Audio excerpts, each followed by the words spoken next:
बड़ी खबर बिहार से आ रही है। बिहार में लौट रहा है जंगल राज। अभी तक जनता ही अपराधियों के डर से कांप रही थी, लेकिन अब बिहार में सरकारी अधिकारियों को भी डर सता रहा है और वो सरकार से ही लगा रहे हैं सुरक्षा की गुहार।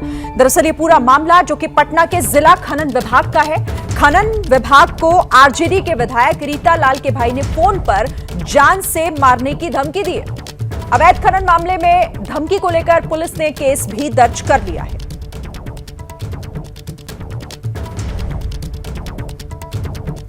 तो खनन इंस्पेक्टर को जान से मारने की धमकी, अवैध बालू की कार्रवाई की थी इंस्पेक्टर ने, जिसके बाद उन्हें जान से मारने की धमकी मिल रही है। अवैध खनन मामले में इस वक्त की ये बड़ी खबर। खान एवं भूतत्व विभाग के हम कार्यालय में पहुंचे हैं, जिला खनन कार्यालय में। इस कार्यालय में पहुंचने की सबसे बड़ी वजह यह है कि इस दफ्तर में कुछ लोग आए थे, जिन लोगों ने इस दफ्तर में आकर तोड़फोड़ की, कागज और जो यहाँ लोग जो बैठे हुए थे उनके साथ बदतमीजी की, धमकियां दी। आखिर क्या है मामला, ये इन्हीं लोगों से जानते हैं। क्या हुआ था, कब की घटना है ये? घटना है, गाड़ी कैसे पकड़ाया था वो बता दीजिए तब हम पता। हाँ, कल सुबह 3 बजे 3:30 बजे के आसपास हम लोग छापेमारी किए थे। एक और हमारे इंस्पेक्टर साथ में थे, दोनों लोग हम लोग छापेमारी किए। नेवरा थाना अंतर्गत, दानापुर थाना अंतर्गत गाड़ियाँ दोनों थाने के अंतर्गत जब्त करके रखी गई। हम लोग गाड़ी जब्त करके थाना को सुपुर्द करके वापस जब घर आए तो मेरे दूरभाष पे मेरे पर्सनल नंबर पे एक 11:19 पे 94 318 79 395 BSNL का नंबर है। इससे फ़ोन आया कि मैं रीता लाल यादव का भाई बोल रहा हूँ। हम बोले जी बोला जाए। तो गाड़ी आप कैसे पकड़ लिए? गाड़ी ओवरलोड था, पकड़ लिए। तो आप शाम को ठीक नहीं रहिएगा। बोले ठीक है भैया, ठीक नहीं रहेंगे, कोई बात नहीं। हाँ, तो गाड़ी के आगे आ जाइएगा तो फिर चेहरा पहचान में नहीं आएगा। पता है ना कि किसका गाड़ी आप पकड़े हैं? हमको तो नहीं पता है किसका गाड़ी पकड़े हैं। जो गाड़ी सामने हमको मिलता है हम गाड़ी पकड़ते हैं। हाँ, तो आपको गाड़ी से रौद दिया जाएगा। ठीक है भैया, रौद दीजिएगा। हाँ, तो फिर बोला कि हम पर डेली 2 की तक केस होता है। आपको प्रशासन का जितना ताकत लगाना है लगा लीजिए, आपको केस करना है जाके केस कर दीजिए। हमको कोई कुछ नहीं कर सकता है, मेरा कोई कुछ नहीं बिगाड़ेगा। ठीक है भैया, हम कहाँ कुछ बोल रहे हैं। सारी बातें क्या आपकी फ़ोन पे ही होती रही? हाँ, क्या मोबाइल पे यही सब धमकियाँ दी जा रही थी कि हम रीता लाल यादव के भाई बोल रहे हैं, हमारा गाड़ी कैसे पकड़ लिए आप, आपको गाड़ी से रौद दिया जाएगा, शाम को आप ठीक नहीं रहिएगा। आपने क्या जवाब दिया? मैंने कुछ उनको उसका मैं बस हाँ करते रह गया। मैं उनको हाँ करते रह गया। फिर जब उनसे फ़ोन कट गया, फिर मैंने जिला खनन पदाधिकारी को सूचना दिया कि सर ऐसे ऐसे मेरे दूरभाष पे धमकी दी जा रही थी। फिर तब तक हमारे फ़ोन पे ऑफिस से फ़ोन आया कि सर ये कुछ लोग यहाँ आए हुए हैं, इस तरह का यहाँ हो हल्ला कर। उस वक्त कहाँ थे जब? हम उस समय घर पे थे, हम छापेमारी करके लौटे थे, फ्रेश हो रहे थे जी। जैसे यहाँ आए वो लोग तो पूरा हो हल्ला करते, 4-5 लोग थे। वो हल्ला करने लगे कि हमारा गाड़ी कैसे पकड़ लिया, कौन पकड़ा है, कौन इंस्पेक्टर है। कौन इंस्पेक्टर तो राजेंद्र कुमार सिंह है, वही पकड़े हैं गाड़ी। बोले वो गाड़ी में हमारा गाड़ी कैसे पकड़ लिया। तो यहीं से इनको फ़ोन किया गया था कि हम रीता लाल यादव के भाई बोल रहे हैं, संतोष कुमार बोल रहे हैं, और आप कैसे मेरा गाड़ी पकड़ लिए हैं। अच्छा, आपके सामने उन्होंने फ़ोन किया? मेरे सामने इनको फ़ोन किया गया था। यहीं से नंबर लेकर के इनको धमकी दिया जा रहा था कि DMSP हमारा पॉकेट में रहता है, आप लोग कौन चीज़ है, आप लोग को जो करना है कीजिए, हम इनको गोली मार देंगे आज। जैसे फाइन उन बताए, हम नहीं, आप फाइन ज़बरदस्ती कहता आप 4 लाख लिखिए, हम 8 लाख उससे हम रात में वसूल लेंगे, उसके घर पर जाके हम वसूल लेंगे 8 लाख रुपया। आप 4 लाख लिखिए, हम अभी जमा करेंगे। कल ही ज़बरदस्ती हम 4 लाख लिख देंगे, जो फाइन वाजिब होगा वही ना हम बताएंगे। नहीं, आप 4 लाख लिखिए, हमारा गाड़ी कैसे पकड़ लिया, हम 8 लाख रुपया इंस्पेक्टर से वसूल लेंगे, रात में घर पर जाके वसूल लेंगे। कितनी देर तक यहाँ रहे हो? आधा घंटा करीब रहा था यहाँ, आधा घंटा रहा था। हाँ, आधा से ज़्यादा घंटा। हाँ, पूरा मतलब वही दिश डर देते रहा आधा घंटा तक। ये लोग नहीं थे, हम ही लोग खाली थे। आप लोग जिस समय ये धमकी मिल रही थी उस समय क्या आप लोग सोच रहे थे? तो क्या सोचेंगे, हम लोग सोच रहे थे कि इसको कर रहे थे, आप शांत रहिए, हल्ला मत कीजिए, नहीं तो हम लोग भी अगर कुछ बोलते तो हो सकता था और कुछ हो जाता।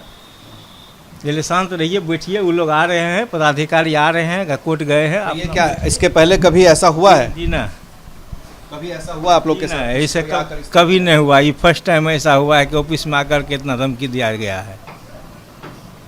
आप लोग को डर लगा था? डर लगेगा नहीं सर, बोला का आदमी सब को हम बोला लिया, सबको यही मारेंगे।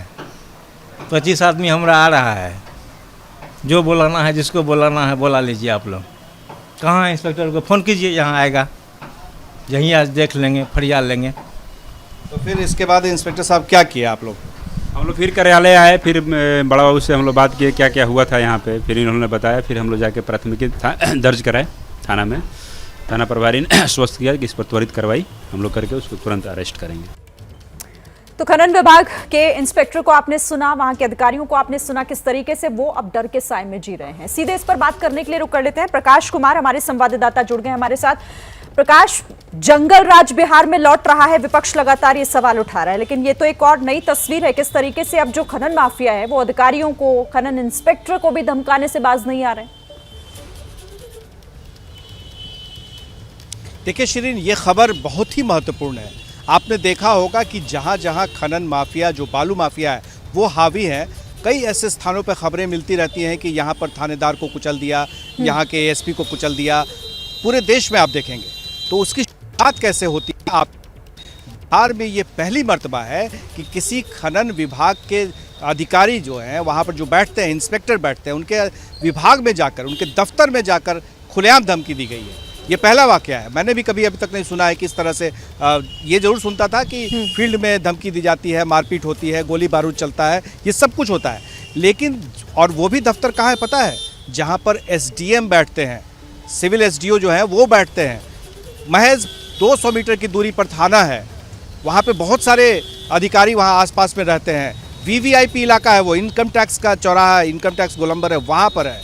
तो आप सोचिए कि किसी का नाम लेकर, और इससे बड़ी बात क्या है पता है शिरीन जी, वो ये कि एक व्यक्ति का, जो आरजेडी का विधायक है रीतलाल, उसके नाम का खौफ आप अगर वो प्ले करेंगे, वो जो होमगार्ड है कि कैसे उसके नाम से कांप रहा है, तो आप भी अचरज में पड़ जाएंगी कि क्या बिहार में इस तरह के खौफ का माहौल पहले था, अभी ऐसा क्यों हो रहा है। शिरीन, आप कुछ पूछना चाह रही हैं?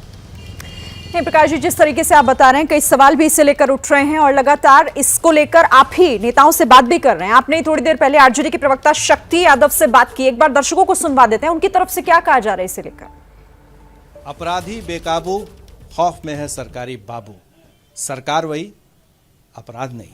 हमारे साथ हैं बात करने के लिए आरजेडी के प्रवक्ता शक्ति सिंह जी। ये क्या हो रहा है? आज तक जहाँ से मैं अभी आ रहा हूँ, खनन विभाग के ज़िला कार्यालय से, वहाँ पर किसी ने धमकी नहीं दी थी। खुलेआम इंस्पेक्टर को धमकी दी जाती है कि शाम तक तुम जो है कुचल दिए जाओगे, जिंदा नहीं रहोगे। वहाँ का एक एक अधिकारी, पदाधिकारी, यहाँ तक कि होमगार्ड भी खौफ में जी रहा है, डर में जी रहा है। ये क्या हो रहा है? बिहार में कानून का राज है। जिन लोगों ने इस तरह की घटना को अंजाम दिया होगा, पुलिस की तफ्तीश में खुल करके सामने मामले आएंगे। शासन पाताल से ढूंढ निकालेंगे ऐसे लोगों को। बिहार में बिहार करिए, किसी को डरने की जरूरत नहीं है। खुले तौर पर जहां कोई मामला आएगा, शासन कार्रवाई करने में पीछे नहीं हटेगा। हम ये नहीं कह सकते कि कुछ लोग जो आदतन क्रिएट करने की कोशिश करते हैं, वो भी कम से कम होश में रहें। शासन उन्हें बख्शेगा नहीं। कानूनी तौर पर सबको अपना काम करने की इजाजत है, लेकिन कानून को अपने हाथ में लेकर के कोई काम करेगा तो मैं आपको ये भरोसा देता हूं कि किसी भी कीमत पर ऐसे लोग नहीं बख्शे जाएंगे। और सवाल जब उठे कि सत्ताधारी दल से उसका नाता हो, क्योंकि एफआईआर जो दर्ज है उसमें साफ लिखा हुआ है कि आपके विधायक आरजेडी के रीतलाल यादव हैं, उनके भाई ने यह फ़ोन किया है। यह बातें एफआईआर में आई है। फोन की है, कोई रिकॉर्ड होगा, उसकी तफ्तीश होगी। जो भी तफ्तीश में खुल करके मामले आएंगे, आपको मैं स्मरण दिला दूं, सासाराम में 4-5 महीना पहले इस तरह की बातें हुई थी, कार्रवाई हुई। हाजीपुर में हुई थी, जब एनडीए की हुकूमत थी तो कार्रवाइयाँ हुई। आज भी भरोसा मैं दिला रहा हूँ आपको। कैसे भरोसा दिलाएंगे? सीवान में तो सिपाही को गोली मार दी गई, अपराधियों का इतना खौफ बढ़ गया है, उन्हीं का उल्टा खौफ है। इकबाल जो है सरकार का, सिपाही पुलिस का, वो खत्म। मैं आपको स्मरण करा दूं, इसी बिहार के अंदर में सिपाही को गोली लगी, दरोगा को भी गोली लगी है। भूल गए क्या? बताने की जरूरत है तो कहे तो मैं बताता हूँ, जगह का भी नाम बता देता हूँ। तो मैं सही कह रहा हूँ कि सरकार वही है, अपराध जो है वही है। मैं नहीं सर, कानून अगर कोई तोड़ेंगे, जो बैड एलिमेंट्स का रुख अख्तियार करेंगे। पर सवाल ये उठता है, आप इत्मीनान से मेरा सवाल सुनिए, कि जिस राज्य में सिपाही भी गोली का शिकार होता हो अपराधियों का, तो ऐसे में जो खनन विभाग के इंस्पेक्टर हैं वो जो डर बता रहे हैं, जो होमगार्ड का जवान है, आप देखेंगे तो आप भी सिहर जाएंगे, कैसे कांप रहे थे। ये यूपी नहीं है, यहाँ सिहरन नहीं हो सकता। ये सिहरन यूपी में होता है जब सुप्रीम कोर्ट को खाना पड़ता कि जंगल राज है। ये बिहार है। अगर किसी ने इस बिहार में कौन सा राज है? बिहार में गुड गवर्नेंस है। जिन लोगों ने तोड़ने का निर्णय लिया या तोड़ने की हिम्मत की है, हिमाकत जुटाई है, उनके खिलाफ शासन कठोर कार्रवाई करने में पीछे नहीं हटेगी। सवाल तब उठते हैं जब शासन किसी भी ऐसे लोगों को संरक्षित करता हो तो कर माना जाएगा, लेकिन जब शासन खुले तौर पर है, और मैं आपके चैनल के माध्यम से स्पष्ट करना चाहता हूं कि जो लोग भी आएंगे कानून के रास्ते में, उस रास्ते से कानून, ये डर खत्म होगा।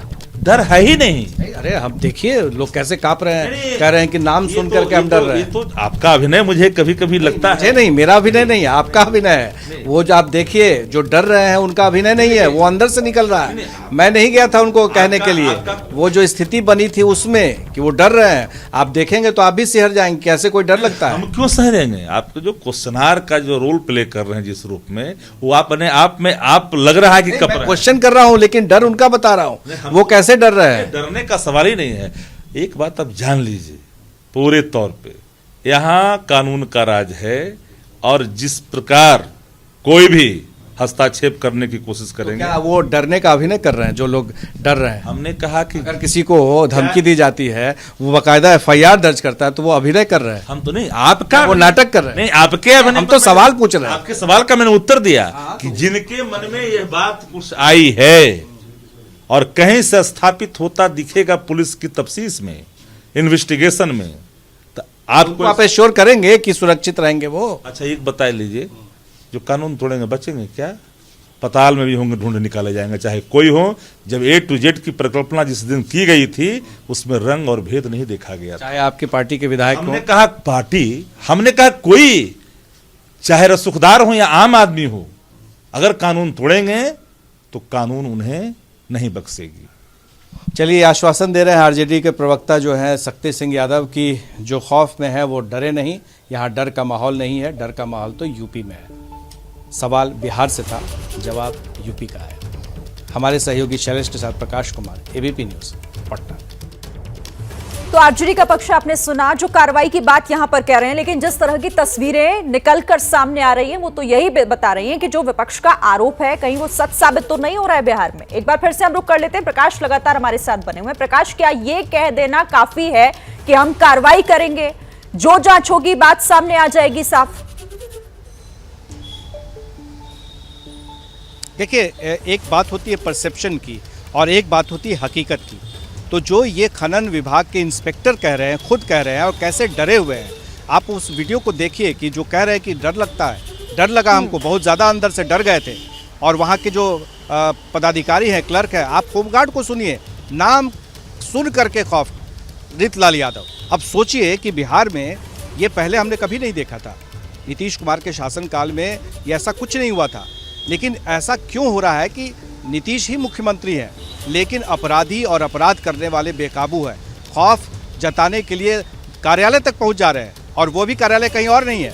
तो जाहिर है कि लोगों को ये आशंका जो है वो तो होगी ही कि क्यों बिहार में फिर से डर लगने लगा है। आरजेडी के प्रवक्ता अपनी बात कह ज़रूर रहे हैं, लेकिन उनमें एक थोड़ी सी बात ज़रूर आ रही है कि पहले की तुलना में अब किसी भी अपराधी अपराध को बचाने या उसके पीछे खड़े रहने की बात नहीं कर रहे हैं, पर ये ज़रूर कह रहे हैं, कबूल कर रहे हैं कि कार्रवाई होगी। अब देखना होगा कि कार्रवाई कब होती है, कैसे होती है, जो शख्स जिसने धमकी दी थी उसका क्या लिंक वाकई रीतलाल यादव से है, अगर है तो फिर क्या रीतलाल यादव पर भी कार्रवाई होगी। तो खनन माफिया पर अंकुश लगाने की ये कोशिश और अपराध और अपराधियों पर अंकुश लगाने की कोशिश, ये देखना दिलचस्प होगा। क्या मजबूरी है मेरी, बताइए। मैं अभी आपको बताती हूँ कि मैंने ओए होए होए होए होए, नमकीन के चटकारे लेते हुए टकटकी मार के डिबेट शो को पॉज रिपीट कर करके देख रहे हैं जोगिंदर जी। इनकी तरह आप भी देखें अपनी फेवरेट डिबेट्स को रिपीट कर और डाउनलोड कीजिए एबीपी लाइव ऐप अपने स्मार्ट टीवी पर।